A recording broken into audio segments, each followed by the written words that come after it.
Abra seu coração. Momento da Palavra de Deus. Muito bem, chegou o momento da apresentação do Salmo. E hoje esse momento família, que nós temos aqui.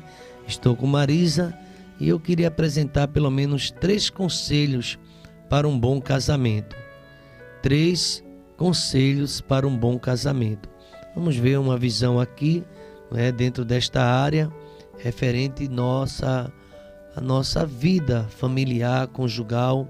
Temos tantas orientações da palavra de Deus, mas o Salmo 32, o versículo 8, eu quero uma base, essa instrução, essa mensagem que a gente pode muito bem também trabalhar dentro de um tema família, tema casamento. Salmo de número 32, o versículo 8, diz assim a palavra: instruir-te-ei e te ensinarei o caminho que deves seguir, e sobre as minhas vistas te darei conselho.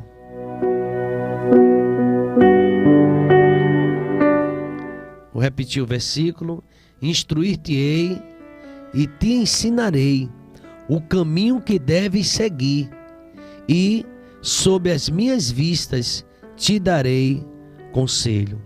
E aqui dentro dessa proposta, dar conselho, a Bíblia é um livro que, por excelência, é um livro onde tem muitos conselhos. E feliz é aquele somos quando ouvimos e obedecemos os conselhos da sabedoria da palavra de Deus. Então, com esse tema, 3 conselhos para um bom casamento. Evidentemente, obviamente, temos muitos conselhos, muitos. Mas eu gostaria de apresentar esses 3 conselhos nesta manhã de sexta-feira, hoje, onde estamos aqui para trazer a palavra do Senhor.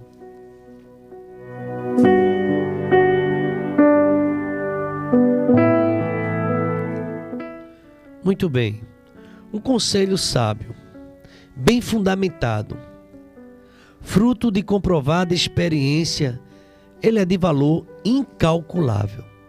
A gente encontra Eclesiastes, diz que nós precisamos ouvir o conselho do sábio em silêncio. No livro de Provérbios, lemos o seguinte: ouve o conselho e recebe instrução, para que sejais sábio nos teus dias por vir. Provérbio 19 e o versículo 20. Quem inicia um casamento não tem ideia dos desafios que irão encontrar.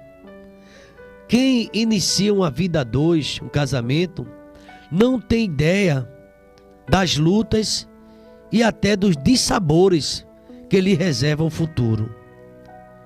Nunca devemos pensar ou pregar o mito do casamento que não tem problemas ou do casamento perfeito. Todos nós temos dificuldade. E ora, diga você que é casado: eu sou casado há 50 anos, tem muita coisa para dizer. Nós aqui, eu e Marisa, 33 anos, e também tivemos muitas lutas e dissabores. E você que está começando, às vezes nem imagina, às vezes é um momento tão bom, é a lua de mel, e é tanta alegria e tal, mas vem muitas coisas pela frente.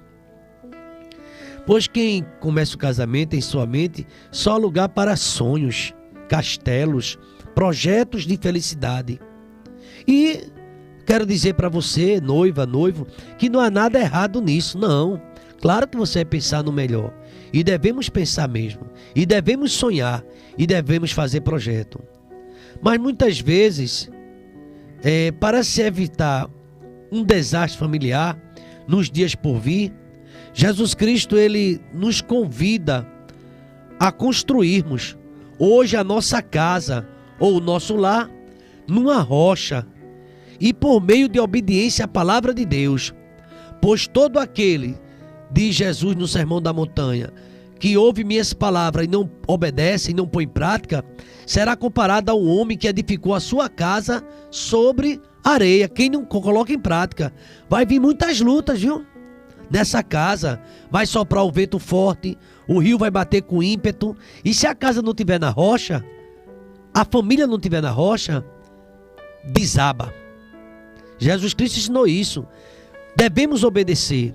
Lucas capítulo 6, 46 a 49, você vai encontrar um ensinamento onde Jesus Cristo nos convida a construir a nossa casa sobre a rocha.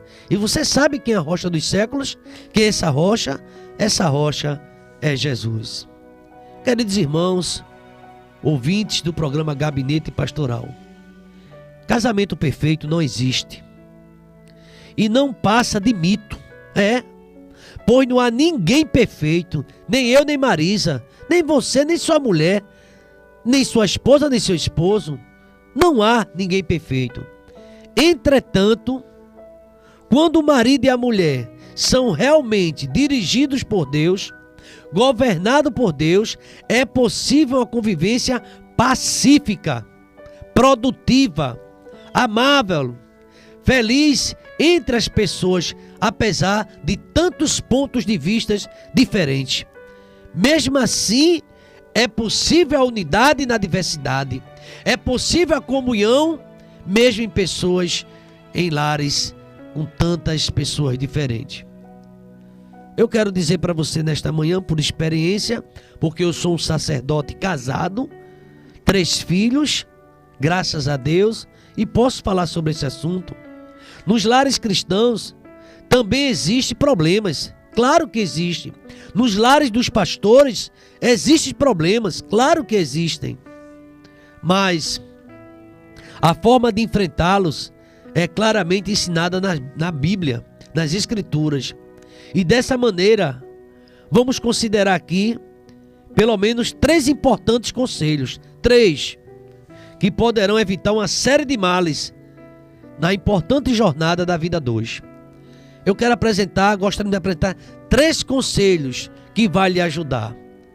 Primeiro, eu quero dizer para você que a Bíblia é a maior autoridade na questão de casamento, ok? A Bíblia é a maior autoridade. E eu quero dar o primeiro aqui, falar do primeiro conselho. Os cônjuges devem ser sinceros um com o outro. Eu vou repetir. Os cônjuges devem ser sinceros um com o outro. Ao contrário, se não houver sinceridade, haverá hipocrisia ou mentiras no relacionamento. Fingimento, falsidade, coisa do gênero. A sinceridade, queridos irmãos, desenvolve e preserva outra qualidade indispensável para um bom relacionamento. Qual é, pastor? A confiança. É sabido que o casamento torna 2 pessoas em uma. Está lá em Gênesis, capítulo 2, versículo 24. E os 2 serão uma só carne. E temos aí uma forte razão para somente falar a verdade um para o outro. Efésios capítulo 4, versículo 25. Se você casou e agora os 2 se tornaram uma só carne, por que você vai mentir para você mesmo? Quem é sincero também precisa ser honesto, não esconder nada. Tem muitas vezes os casais começam a desconfiança porque esconde. Eu conheço pessoas e 35 anos na repartição ali trabalhando em Recife, que na hora que recebe o contra-cheque final do mês, às vezes rasga até o contra-cheque ou esconde lá no trabalho para não levar para casa. E ele explica o motivo: eu não quero que minha mulher veja quanto eu ganho. E ele guardava. E muitos lares é assim. A mulher não sabe o que o marido tem na carteira. A mulher não sabe o que o marido tem numa conta bancária porque é escondida. Não falam. Irmãos, essa falta de honestidade, de sinceridade, de informações, de gastos e opiniões e sentimento, isso é uma ocasião para suspeita dentro do relacionamento. Por que esse mistério? Por que esse segredo? Esse sentimento pode se converter em um tormento para ambos. Por exemplo, desejo de controlar, desconfiança obsessiva, crítica maldosa, porque não há sinceridade, não há transparência na relação. É algo que esconde. A mulher trabalha, não diz ao esposo o que ganha, o que está acontecendo, e o esposo da mesma forma. Eu estou entrando no aspecto financeiro, mas tem outros aspectos. Foi para a casa da mãe, ou passou o dia fora, ou saiu com uma amiga, não diz ao marido com quem foi, nem com quem está. Sabe, irmãos, vai lá para a academia e demora e fica a manhã toda e sai e não diz o que aconteceu. E isso vai gerar tormento nessa relação. Outro aspecto da sinceridade no casamento diz respeito à fidelidade sexual. Você vai ver lá em 1 Coríntios 7, falando sobre o sexo no casamento, 7 de 2 a 5. Lá de primeira carta a Paulo escrevendo aos Coríntios. Quem é sincero no seu amor conjugal, expressa isso por meio de um comportamento respeitoso, atencioso e responsável. Toda pessoa casada deve evitar a todo custo certas brincadeiras com indivíduos de sexo oposto. Atitudes impróprias ou não deve ter mais como se fosse alguém solteiro. Eu saio, não digo para onde vou, não comunico, eu estou com meus amigos, mas não pode ir, a esposa. Então, é uma coisa impressionante. Casou, então agora um vive para o outro. Mateus capítulo 18, versículo 9 e Jó 31, fala a respeito deste assunto. A mulher precisa ser criteriosa na maneira de lidar com seu esposo. O homem deve ter olhos somente para sua esposa. É uma questão bíblica aqui e precisa ser trabalhada em nossas vidas, na minha e na sua vida de marido, na sua vida de esposa. E a mulher, ela deve ter cuidado, precisa ser criteriosa na maneira de se vestir. Uma mulher casada com roupas escandalosas, com roupas que não convém, vai dar motivo para tantos falatórios. E deve ter muito cuidado uma mulher casada num contato com outros homens. Tudo isso existe critérios e sabedoria. Então, esse primeiro ponto, um conselho para um bom casamento: os cônjuges devem ser sinceros um para com o outro. A verdade liberta, a verdade vai prevalecer. Mas em segundo lugar, outro conselho: o relacionamento precisa ser baseado no respeito mútuo. Quem é sincero e fiel a seu cônjuge é porque ama e respeita. Respeitar, queridos irmãos, é o mesmo que ter consideração e apreço. Quem respeita, dignifica e honra o seu casamento, o seu cônjuge a toda prova. Paulo determina que as mulheres cristãs a respeitar a liderança dos seus esposos, dos seus maridos. Efésios capítulo 5, versículo 33. E Pedro, o apóstolo, lembra que os maridos que desejam ter suas orações respondidas e sem impedimento, devem ter consideração para com a vossa mulher. Deve tratar a mulher com dignidade e com respeito, para que não se interrompam as vossas orações. Primeira carta de Pedro, capítulo 3, 27. Marido, você é de oração? Você gosta de pregar na igreja? Qual tem sido o seu nível de comprometimento e de respeito à sua esposa? O marido que respeita a sua mulher evita a todo custo tratamento indelicados. Trata bem a todo mundo, mas a mulher não trata bem. O marido que respeita a sua esposa, ele não tem um tratamento depreciativos, rudes ou violentos. Porque é um mandamento de Deus que diz: maridos, amai vossas esposas e não a trateis com amargura. Trate sua esposa com respeito e amor. Em Provérbios está escrito o seguinte, no capítulo 11, verso 22. Como joia de ouro em focinho de porco, assim a mulher formosa que não tem discrição. Quem respeita também deve ser discreto. E ser discreto, queridos irmãos, é o mesmo que ser reservado, cuidadoso no que diz e no que faz. Os problemas conjugais, debilidades e inexperiências não devem ser compartilhados com qualquer um. E defeito um do outro precisa ser corrigidos. mas tem que ter todo cuidado em preservar a reputação e a honra de cada um. A boa comunicação entre os cônjuges permite uma discussão saudável dos problemas em busca de solução. Você já pensou? Você tem uma dificuldade com sua esposa, com seu esposo, vai dizer a todo mundo o que está acontecendo? Já já isso vai haver uma reconciliação e as outras pessoas ficam sabendo daquele momento. Um momento que pode acontecer com qualquer família, mas a mulher não tem prazer de depreciar seu esposo, falar dele aos outros, porque vai ficar uma situação muito difícil. Então é preciso haver, nesse segundo momento, o conselho, um relacionamento precisa ser baseado em respeito mútuo. A mutualidade, você respeita a sua esposa lhe respeita. E quando houver as diferenças que elas existem, não precisa estar levando para a rua, não precisa estar levando para a igreja.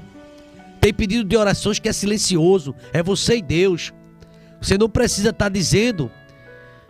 Enfim, você pode até pedir oração pelo seu casamento, mas não falar especificamente algumas coisas que é de íntimo, de foro íntimo, de particular entre o casal. Então aqui a gente percebe nessa mensagem 3 conselhos para um bom casamento. O primeiro, os cônjuges devem ser sinceros um com o outro. A sinceridade, a fidelidade, sempre. Segundo conselho, o relacionamento precisa ser baseado em respeito mútuo. Tanto a mulher casada como o homem casado, respeitando sempre. Quem respeita deve ser discreto. Mas em terceiro e último lugar, o terceiro conselho, devemos aqui, segundo essa palavra, exercitar paciência diante das diferenças. Irmãos, você lembra do início da mensagem? Porque quem casa não tem ideia do que vai encontrar pela frente. É muita coisa. Casamento perfeito não existe. Não passa de mito, isso é mito. Pois não há ninguém perfeito. Entretanto, o marido e a mulher que são governados por Deus, eles são sinceros e eles também têm respeito mútuo. Mas em terceiro e último lugar, exercite a paciência diante das diferenças. Ser uma só carne, como diz a palavra, com o seu cônjuge, leva tempo. Os devidos ajustes no relacionamento são feitos com humildade e tolerância. As diferenças entre homem e mulher são inúmeras e nada pode ser feito a respeito. Temos defeitos, sem falar dos defeitos morais. Acontece muita coisa no casamento. É preciso você entender que uma vida a dois, ela é uma vida de muita luta, muitas batalhas. E eu diria para você, muitas renúncias. Em vez de querer mudar a sua esposa ou seu cônjuge, procure se adaptar a ele. Somente Deus pode mudar uma pessoa. Eu vou repetir. Somente o oleiro pode mudar o vaso. Quem ama, respeita, é fiel em total disposição para encarar uma situação desagradável, mas de forma serena, calma, com sabedoria e com o coração em paz, e orando ao Senhor o tempo todo. O caráter do verdadeiro amor, o amor ágape, é marcado pela paciência, é o desejo de servir, de se doar, pois o amor não deve ser nunca egoísta e buscar os seus interesses. Precisamos buscar a felicidade um do outro. O que é bom para ela, bom para mim. A gente vai encontrar em 1 Coríntios o apóstolo Paulo falando sobre o amor. O amor jamais acaba, mas deve haver paciência. A paciência, queridos irmãos, é a irmã gêmea da humildade. E esta última é o contrário exato da arrogância. Somos humildes, então, quando reconhecemos nossos erros, só quem erra é a mulher, só quem erra é o homem. Será que não estamos errados e precisamos considerar isso? Será que os nossos erros não existem, só quem erra o outro? E o perdão? Também devemos ser tolerantes e perdoar as falhas um dos outros dentro da família. deve haver o perdão. Resumindo, tem muita coisa para ser dita, mas a Bíblia nos diz: revesti-vos de ternos afetos, de misericórdia, de bondade. Devemos nos revestir e pedir a Deus de humildade para que um casamento dê certo. Opiniões diferentes sempre irão existir, mas precisamos ter o espírito de mansidão, de longanimidade. A Bíblia chega a dizer, lá em Colossenses: suportai-vos uns aos outros, perdoai-vos mutuamente, caso alguém tenha motivo de queixa contra outrem, assim como o Senhor nos perdoou, assim perdoai-vos também. Colossenses capítulo 3, versículo 12 e 13. Queridos irmãos, hoje, sexta-feira, momento da família. Estamos falando desses 3 conselhos para um casamento, um bom casamento. Em Salmo 32, versículo 8 diz: instruir-te-ei e vou te ensinar o caminho que você deve seguir, e sobre as minhas vistas te darei conselho. Primeiro conselho nesta manhã: os cônjuges devem ser sinceros um com o outro. Segundo conselho: o relacionamento precisa ser baseado em respeito mútuo. E terceiro e último lugar, último conselho: exercite a paciência no casamento, pois somos diferentes. Diante das diferenças, devemos ter paciência. E concluindo, quero dizer para você que um bom casamento, qualquer um, surge em problemas, todos os casamentos. Não se iluda. Não, aqui eu não tenho problema, a minha casa, eu não sei, não existe isso. Toda casa tem dificuldade. Conheci um determinado irmão que dizia: aqui em casa nunca teve problema. Eu digo: meu Deus, como é que uma pessoa tem essa capacidade de mentir tanto? Isso é muita mentira, irmão. Dizer que no relacionamento não tem problemas, tem. Você vai observar Abraão e Sara, pai da fé, problemas em casa. Você vai observar as dificuldades que existem no seio da família, com muitos outros casais. E um bom casamento surge problemas. Todavia, o casamento construído sobre as bases da obediência da palavra de Deus, ou seja, um casamento na rocha, possui toda a condição de encarar e vencer qualquer problema. Salmo 27, 1. A sua casa, a minha casa, deve estar edificada na rocha. Se o Senhor não edificar a casa, em vão trabalham os que edificam. Precisamos estar edificados em Cristo, porque Deus perdoa, Deus renova, e o seu casamento amargo pode tornar-se doce. O seu casamento com lutas pode vir sim a calmaria e a bênção de Deus na tua família. O casamento construído na obediência à palavra de Deus, ele reúne condições para vencermos qualquer problema.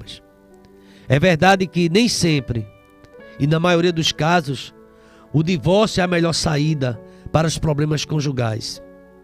E o que normalmente ocorre em muitos casos de separação é a infeliz transferência de problemas mal resolvidos. Para um novo relacionamento, é preciso haver a presença de Deus nesse casamento. Você lembra lá em Caná da Galileia, que aquele casal convidou Jesus para o casamento? Nós precisamos convidar Cristo para nosso casamento, porque quando vier os problemas, o vinho acabar, Ele sabe como resolver. Ele vai transformar situações impossíveis e vai dar a você um novo vinho, um novo amor, renovando o seu casamento. Desta forma, um bom casamento precisa muito mais do que complicadas fórmulas na sociologia que apresenta e tantos conselheiros do lar. Precisa de sabedoria, precisa da palavra de Deus. Então, essa instrução é para mim e para você. O Salmo 32, versículo 8. Vou instruir você, vou ensinar você, marido e mulher, o caminho que vocês devem seguir.